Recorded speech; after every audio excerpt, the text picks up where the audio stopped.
Love, betrayal, and family conflict. These are the three ingredients that seem to define Welcome to Plathville, and this season was no exception. What should have been moments of joy, like weddings and new beginnings, quickly unraveled into bitterness, accusations, and heartbreaking goodbyes. It's a story of loyalty being tested, of truth clashing with reputation, and of relationships pushed to the point of no return. Hi, friends. My name is Sarah Rose, and welcome back to Sister Wives Chapter. If you love honest breakdowns of the most shocking and emotional reality TV drama, you're in the right place. Make sure you hit subscribe and drop a comment below because I want to know exactly how you felt watching these scenes. Were you shocked? Were you angry? Or did you feel a little heartbroken too? From the outside, the Plath family always tried to project a picture of unity. Parents Barry and Kim raised their children in a world away from modern distractions, with strict rules around faith, music, and even sugar. But as the children grew up and started making their own choices, that tight control slipped. Some kids broke free and embraced independence, while others struggled under the weight of family expectations. What we saw play out on screen wasn't just sibling rivalry or marital tension, it was a full-blown clash between freedom and control, love and loyalty, truth and silence, and this season gave us two of the biggest breaking points yet. Micah Plath finally reached the end of his relationship with Veronica, a relationship that crumbled under constant family tension, cutting remarks, and the impossible question of choosing between love and blood. At the same time, Ethan and Olivia faced off in one of the most bitter divorce conversations reality TV has shown us, where years of resentment spilled out in front of cameras, leaving no room for dignity or healing. These weren't just arguments, they were explosions that had been building for years, and when they blew, the fallout was impossible to ignore. The truth is, Welcome to Plathville has never really been about happy endings. It's been about what happens when those endings are forced to play out under the harsh glare of reality TV. When we first saw Lydia and Zach smiling and celebrating their wedding, it looked like a promise of hope. Their innocence stood out, a reminder of what the Plath family once wanted their children's futures to look like, pure, simple, uncomplicated. But love doesn't live in a vacuum. Around them, Micah and Veronica were tearing each other apart, while Ethan and Olivia's love story collapsed for everyone to see. The contrast was striking, and it sent a message louder than words. The younger siblings might still believe in fairy tale marriages, but the older ones knew better. Family has always been both the glue and the poison in the Plath world. For years, loyalty to Barry and Kim's values meant silencing your own voice. Ethan lived that reality for so long, following rules, following expectations, until Olivia came into his life and everything changed. She pushed for independence, for honesty, for truth, but with truth came conflict, and that conflict turned their marriage into a battlefield. Micah, on the other hand, tried to hold on to love with Veronica, but their relationship was built on shaky ground. Too many whispers, too many accusations, too much pressure from everyone around them. When Veronica was accused of spreading rumors about Ethan's girlfriend, the walls started to close in. Her sarcasm was her shield, but it only deepened the distance between her and Micah's family. And in this family, once you lose the family's trust, it's nearly impossible to get it back. What makes all of this so heartbreaking is that these aren't just private arguments happening behind closed doors. They're messy, public spectacles, and every word, every tear, every walkout is broadcast for millions of people to witness. Think about it, most couples fight, most couples go through breakups, but in Welcome to Plathville, these deeply personal moments become storylines. Instead of privacy, there are producers and cameras. Instead of time to process, there are confessionals and dramatic edits. The line between reality and performance blurs, and the people living through it are left picking up the pieces while the audience debates who's right and who's wrong. And that's where the betrayal cuts the deepest. It isn't just partners turning on each other or families turning against outsiders, it's the betrayal of intimacy itself. Relationships that once promised love and trust become spectacles where pain is magnified. Ethan didn't just show up late to meet Olivia, he dismissed her time, her boundaries, her dignity, and the audience watched her try to hold on to grace, while her ex seemed to unravel. Micah didn't just argue with Veronica, he let his family's opinions and Veronica's own biting words push their love into the ground. For anyone who has been through heartbreak, the emotions on screen felt raw and familiar. The tears, the anger, the confusion, it was all there.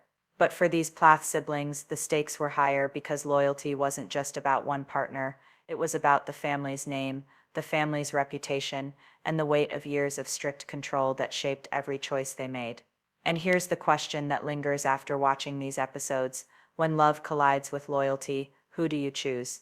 Your partner or your family? That's the tension that pulled Micah in two directions until he finally made his decision. That's the tension that drove Olivia to stand firm in telling her truth, even when it meant the Plaths would call it slander, and that's the same tension that will continue to haunt this family, season after season, because once loyalty is questioned, it never fully comes back. What we saw in this season's explosive moments was years of control and rebellion boiling over. Barry and Kim's grip on the family may have loosened, but its shadow still hangs over every argument, every breakup, every slammed door.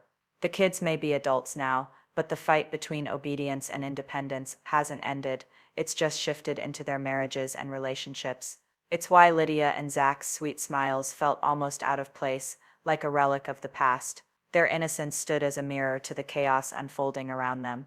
And the audience couldn't help but wonder how long before reality crashes into their fairy tale too, because for Micah, the fairy tale was over. For Ethan and Olivia, the marriage that once looked like freedom became another kind of prison. And for Veronica, who walked into the Plath family as an outsider, love wasn't enough to survive the weight of suspicion and criticism. The cracks were already showing, and what came next shocked everyone watching. Love can feel like the purest thing in the world when it's new. And for Lydia Plath and her new husband Zach, their wedding looked like a dream spun out of innocence. The smiles, the tears of joy, the vows whispered in trembling voices, it was the picture-perfect beginning of a fairy tale. But in the world of the Plaths, appearances are never the full story. Behind the lace and the flowers, behind the soft glow of wedding candles, storms were already gathering. For Lydia, this was everything she had ever hoped for. She grew up sheltered, taught that marriage was the sacred reward for years of obedience and waiting, and Zach, steady, gentle, and kind, fit perfectly into that story. On their wedding day, it wasn't about conflict or accusations or broken promises, it was about the promise of peace. Lydia radiated that innocence, almost as if she believed love alone could shield her from the chaos surrounding her family. But reality has a way of creeping in, even into the most carefully guarded fairy tales. And for viewers, it was clear from the very start that Lydia and Zach's version of love felt fragile. One of the most telling moments came not from the vows or the celebration, but from the way the couple talked about intimacy. Zach, awkward and reserved, stumbled his way through an explanation that felt more like a sermon than a confession of love. His words were practical, almost mechanical, as if he were trying to prove he had followed the rules. Lydia, by contrast, leaned on emotion, her eyes filling with tears as she described how love felt, how it swept her up into something bigger than herself. It was touching, yes, but it also revealed just how different their understandings of love really were. Zach saw intimacy as duty fulfilled. Lydia saw it as a sacred overflow of devotion, and between them was a gap neither of them seemed to recognize in that moment. For outsiders, it was sweet. For insiders, it was concerning, because marriage built on innocence alone has a way of cracking when it collides with reality, and reality was all around them. As Lydia and Zach danced their first dance, Micah and Veronica were falling apart. As Lydia whispered promises of forever, Ethan and Olivia were tearing each other to pieces. And as Lydia celebrated the beginning of peace, her siblings were walking straight into war. This is where the contrast became impossible to ignore. Lydia's sheltered perspective painted love as something pure, safe, and untouched by betrayal. But viewers knew better, because we had just witnessed the brutal unraveling of two couples who once said those same vows. Olivia once believed love was her ticket to freedom. Veronica once believed love could conquer family judgment, and yet both of them were left standing in the ruins of relationships that couldn't survive the pressure. And here lies the tragedy of innocence. It blinds you to the cracks already spreading beneath the surface. At Lydia's wedding, the family smiled, clapped, and celebrated, but beneath those smiles were unspoken words. Barry and Kim's shadow hung in the air. Siblings tried to ignore the tension that lingered every time Veronica's name was mentioned, and everyone knew, whether they admitted it or not, that the Plath family's story had stopped being about harmony long ago. Halfway through the episode, the tone shifted. Lydia's wedding, sweet as it was, felt almost like a distraction from the storm. Watching Zach stumble through his explanation of intimacy made the contrast even sharper. It wasn't just awkward, It was a reminder of how unprepared they both were for the realities of married life. Their love was real, yes. But was it strong enough to stand against the kind of bitterness that had already swallowed Ethan and Olivia whole? And while Lydia thought love meant peace, another couple was about to prove the opposite. That's the cruel twist of Welcome to Plathville. Innocence isn't protection, it's a setup. And while Lydia and Zach walked hand in hand into what they believed would be a safe haven, the rest of the family was unraveling in ways that no amount of prayer, purity, or patience could fix. The illusion of love carried Lydia through her wedding day, through her vows, through that awkward first step into intimacy. But illusions can't last forever. And when the spotlight shifted away from Lydia's fairy tale, the show delivered one of its darkest and most heartbreaking turns yet. Because the next chapter wasn't about vows or bliss, it was about betrayal, bitterness, and the kind of confrontation that tears families apart. Love doesn't always end in silence. Sometimes it ends in screaming, ultimatums, and sarcasm so sharp it cuts deeper than any knife. For Micah, Plath, and Veronica, the slow unraveling of their relationship didn't happen in private. It played out under the crushing weight of family judgment, whispered accusations, and cameras rolling on every word. This wasn't just a breakup, it was a public trial. And Veronica was put on the stand. The accusations began. It started quietly enough, snapped words here and there, a cold shoulder, a fight that felt too familiar. Micah admitted it himself. I know I'm at a crossroads. Either we spill everything out on the table and work through it, or we spill it out and walk away. And right there he gave voice to what everyone watching already knew. Their relationship wasn't stable, it was combustible. All it needed was a spark. The spark came when whispers began circling about Ethan's girlfriend Tegan and an OnlyFans account. Whether Veronica actually spread the rumor or not almost didn't matter. Once the family latched onto it, she became the villain. Is it possible you were wrong about Tegan? She was asked point blank. Veronica didn't flinch. She didn't apologize. Instead, she leaned back, smirked, and let the sarcasm drip. It's possible I was wrong. It's also possible I was wrong about Micah. It's also possible I'm wrong about being blonde. Maybe I'm the mayor. Anything's possible. The family bristled. Micah winced, and viewers at home couldn't look away. Because Veronica wasn't defending herself, she was mocking the very idea that she had to. Ultimatums in the open for Micah. This was more than a fight, it was a test. He wanted Veronica to bend, to soften, to show humility before his family. Instead, she doubled down. If you don't want to change and accept my family, he told her, his voice tight, then how can I keep living like this? And there it was, the ultimatum. Micah wasn't asking her to work through the conflict, he was asking her to surrender, to submit. To love him meant to love them, flaws and all. But Veronica knew what that meant. To her it wasn't compromise, it was erasure. It was giving up her own voice just to keep the peace. And so she threw the question back into the air without saying it directly. Was this really about love, or was it about loyalty to the family? For viewers, that question stung. Because with the Plaths, love and loyalty are always intertwined, and rarely equal. The family confrontation. The tension came to a head in one of the most brutal family scenes of the season. The cameras caught it all. Veronica sitting there, surrounded, while every member of the Plath clan took their turn hurling accusations. Veronica, the reason you're getting attacked is because you attacked every single person here. Amber, Isaac, Kim, even those not present were named, dragged into the indictment as if Veronica's existence had poisoned them all. And still she held her ground, smiling bitterly, rolling her eyes, her sarcasm her only shield. Viewers could see it though. Behind the smirk was a flicker of pain, a flash of someone who had walked into the lion's den with no way out. And here's where the episode hit its peak tension. The family framed Veronica as the manipulator, the saboteur, the liar. But Veronica framed herself as the scapegoat. Who was right? Who was wrong? Or was this simply a family desperate to protect its fragile unity, even if it meant sacrificing one of its own? Micah's breaking point. The breaking point came swiftly, almost anticlimactically. After months of defending Veronica, Micah finally cracked under the weight of family pressure. I think we need to go back to Boca, and we're done. Just like that. Words delivered without theatrics, without shouting, but heavy enough to echo through every corner of the room. Veronica barely reacted. No tears, no pleading, no begging him to stay. She simply looked at him with a mix of exhaustion and inevitability. almost as if she had known this day was coming all along. But viewers caught it, the twitch of her lip, the blink too long, the momentary crack in her armor. She wasn't unbothered, she was breaking quietly. The aftermath. If the confrontation was a storm, the aftermath was the eerie silence after. Micah later admitted that when he went back to Florida to collect his things, he broke down. He cried in the garage. He admitted to Veronica he loved her, that he had never loved anyone the way he loved her. It wasn't fake, it wasn't a fling, it was real, and that made ending it all the more devastating. Veronica asked him point blank, "Was I just your guinea pig?" And Micah couldn't lie.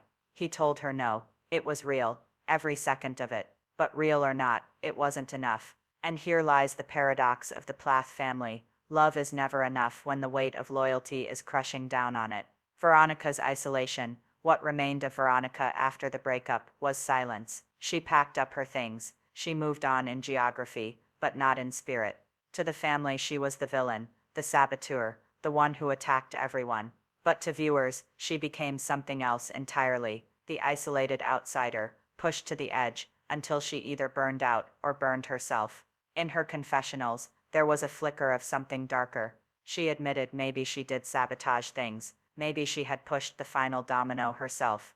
Not out of cruelty, but out of exhaustion. Maybe I was so tired of this toxic family and this toxic relationship that I said, fine, I'll be the catalyst. So what if I did? It wasn't a confession. It was a challenge. A dare for anyone watching to call her the villain, when in her eyes, she was the only one finally telling the truth. The emotional hook. And so the storyline left viewers with a haunting question. Was Veronica truly the saboteur of Micah's happiness, or was she the casualty of a family that demands loyalty above all else? Micah cried, Veronica mocked, the family cheered her downfall, and the viewers at home were left to pick sides in a battle where maybe, just maybe, everyone had already lost. Because in Welcome to Plathville, love isn't just love, it's politics, it's loyalty, it's survival. And Veronica didn't survive. Some breakups end with a whisper, some end with a sob, but when Ethan and Olivia finally faced each other to close the book on their marriage, it ended like a trial. One side waiting patiently, one side showing up late, both sides armed with years of hurt and too many unspoken accusations. This wasn't love anymore, this was war with paperwork. Olivia's confession, divorced in spirit, not on paper. Before Ethan even entered the scene, Olivia said the quiet part out loud, I am divorced in spirit. She admitted, not in legal paperwork. It was a gut punch of a line, because it told the whole story in one sentence. For Olivia, the marriage had died long before the ink would ever dry. Her heart, her loyalty, her fight, they were gone. All that remained was a document waiting for signatures, and that's where the tragedy began. Ethan still saw the delay as logistics. Olivia saw it as lingering chains. This wasn't about love anymore. It was about dignity, respect, and closure. Ethan's chronic lateness. Ethan was supposed to meet Olivia at 4 p.m. at the hotel. He texted that he'd be there at 5 o'clock, then again at 5:50. By the time he showed up, Olivia had been waiting for nearly 2 hours, waiting not just for Ethan, but for accountability. And that's the cruel irony. He claimed he wanted the divorce finalized quickly, but his actions screamed the opposite. He had chores to finish, trees to cut, equipment to return.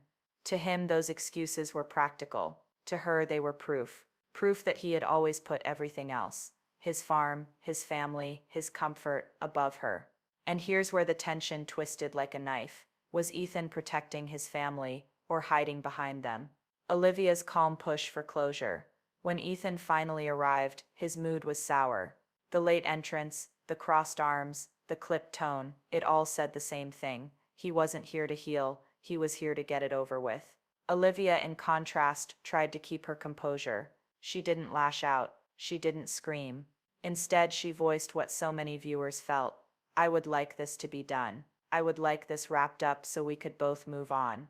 There it was again, her plea for dignity. She wasn't begging for love. She wasn't asking for reconciliation. She just wanted an ending that respected what they once had. But Ethan couldn't give even that.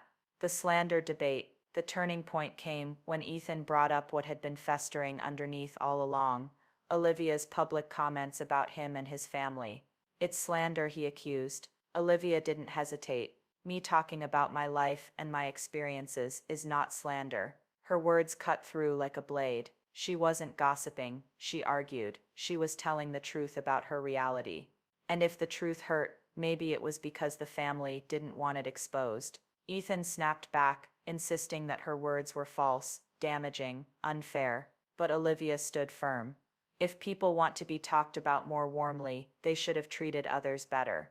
It wasn't just a rebuttal, it was a verdict. And this is where viewers had to ask themselves, was Olivia finally reclaiming her voice, or was she burning bridges she could never rebuild? Ethan storms away. The final blow came not with words, but with a gesture. Ethan stormed out. He slammed the door. And in that sound everything ended. Not just the meeting, not just the marriage, but the illusion that they could ever part peacefully. It was the literal and metaphorical closing of a door. Have a nice life, Ethan muttered as he walked away. Cold, final, void of any respect for the years they had shared. And in that moment, viewers saw the truth of what Olivia had said earlier. The divorce had already happened in spirit. The paper was just paperwork. Respect is before love does. Here's the tragedy of Ethan and Olivia. Love wasn't the first thing to die. Respect was. Olivia had loved Ethan. Ethan had loved Olivia. That much was clear. But what had eroded was the ability to value each other's voices, to honor each other's presence, to treat each other as equals. Ethan dismissed her concerns. Olivia dismissed his defenses. And somewhere along the line, love couldn't survive without the respect to hold it up. It's a haunting lesson, and one that rippled through viewers' hearts. Sometimes the fire of love burns hot and bright, but when the ash settles, what remains is contempt, and contempt, once born, never goes away. The retention cliffhanger. As Ethan disappeared behind that slammed door, the audience was left with one final haunting question. Was Ethan walking away from Olivia, or was he walking back into the shadow of his family, still unable to stand on his own?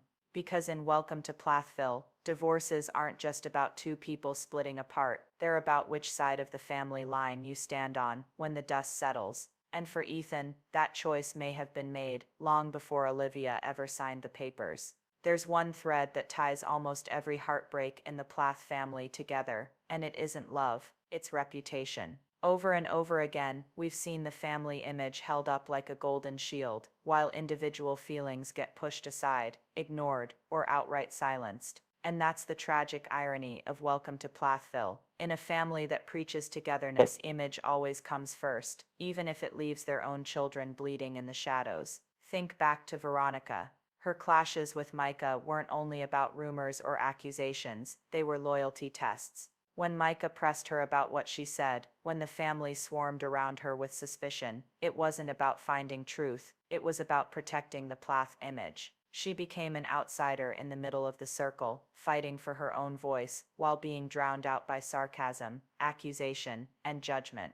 Veronica wasn't just losing Micah, she was up against the entire weight of a family machine that didn't care if she was right or wrong, only if she posed a threat to their appearance.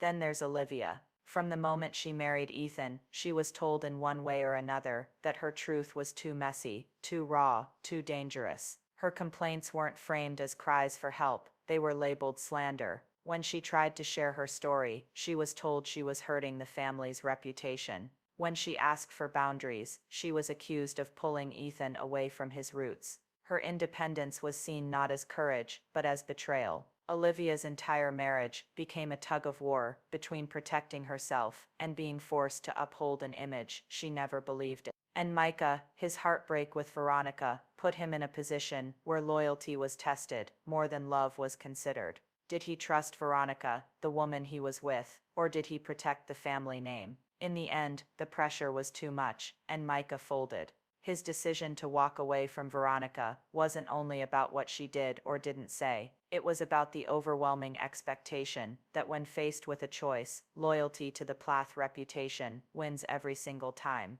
This is the cycle. Family loyalty becomes control. Control breeds silence.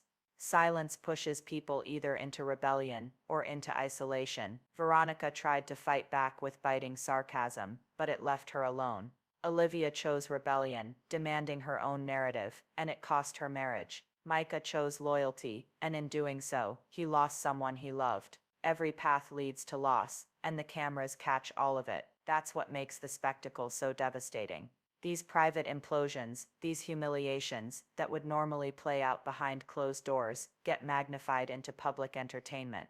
Ethan and Olivia's bitter showdown wasn't just a breakup, it was broadcast to millions. Veronica's defensiveness wasn't just sarcasm, it was televised defiance against a family tribunal. Even Lydia's innocent wedding day got framed as a contrast to her siblings' chaos, turning her vows into a backdrop for heartbreak. When your family image is built on perfection, every crack becomes a scandal. And in Welcome to Plathville, those cracks aren't repaired, they're spotlighted.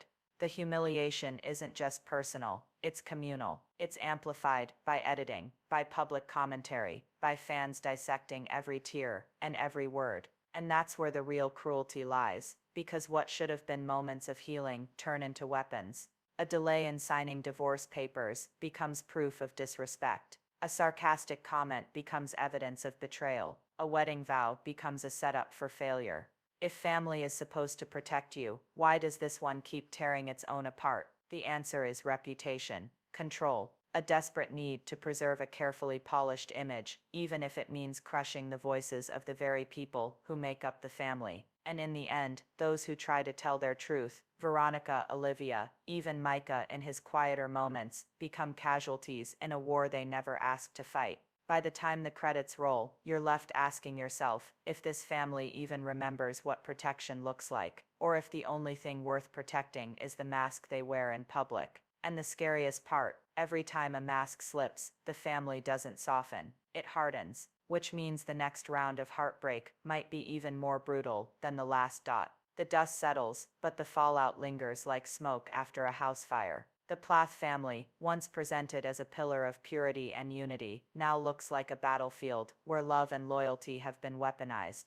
And it's in this wreckage that we revisit the people left standing, or crumbling, in the aftermath. Veronica's heartbreak is perhaps the most raw. She came into the family as an outsider, fought to carve her space, and ended up drowning under the weight of accusation and suspicion. When Micah walked away, it wasn't just a breakup, it was a public abandonment. Her sarcasm, once her armor, could no longer protect her. She's left isolated, painted as the problem, when in reality, she was a casualty of loyalty politics. For Veronica, the silence after the fight is louder than any confrontation. Then there's Ethan and Olivia, two people who once promised forever, now divided not just by distance, but by entirely different worlds of belief and expectation. Olivia's calm acknowledgement that she's already divorced in spirit is heartbreaking in its clarity. She's done the grieving, she's processed the pain, and she's found her strength. Ethan, on the other hand, clings to lateness, excuses, and anger, masking his own inability to take accountability. When he stormed out, shutting the door, both literally and metaphorically, it wasn't just the end of a conversation,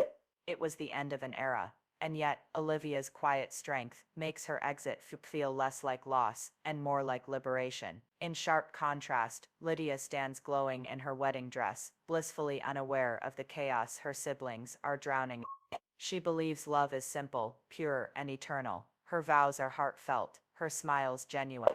And yet, as viewers, we can't help but see the irony, her innocence framed against the crumbling relationships around her. Lydia's joy is real, but it feels fragile, like a paper lantern lit against a storm. Micah, caught in the middle, finally shows his own cracks. For all his calm strength and loyalty, his tears reveal what words cannot, the cost of choosing family image over personal truth. He's left grieving, not just the end of his relationship with Veronica, but the realization that protecting the family came at the expense of his own happiness. It's a moment that humanizes him, showing the heavy price of silence. And through it all, Olivia emerges as the most resilient. Her calm confrontation, her willingness to walk away without bitterness, shows that survival in this family doesn't come from loyalty, it comes from reclaiming your own truth. She becomes the counterpoint to Veronica's heartbreak and Micah's conflict, showing that strength doesn't always mean winning. Sometimes it means refusing to play by the rules at all. This is the haunting takeaway. In the Plath family, survival often requires bending to expectations,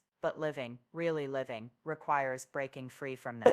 Veronica couldn't survive the onslaught. Micah chose the family over himself. Ethan chose pride over growth. Lydia chose innocence, without knowing the weight of her choice. But Olivia, she chose truth. And in doing so, she showed us the rare path out of the cycle. And that's where we as viewers are left standing, on the edge of heartbreak and revelation, watching a family unravel in slow motion. I'm Maya Rose, and if you've stayed with me through this storm of love, betrayal, and family chaos, I want to hear your voice. Do you think Veronica was unfairly targeted? Do you believe Ethan was hiding behind his family, or simply lost in his own pride? And what about Lydia? Will her innocence protect her, or will she eventually face the same heartbreak her siblings did? Share your thoughts in the comments below, because this isn't just a story, it's a conversation we're having together. And don't forget, subscribe so you don't miss the next chapter, because the story isn't finished. If you thought this was the breaking point, just wait. And if you think this was the breaking point, wait until you see what happens next.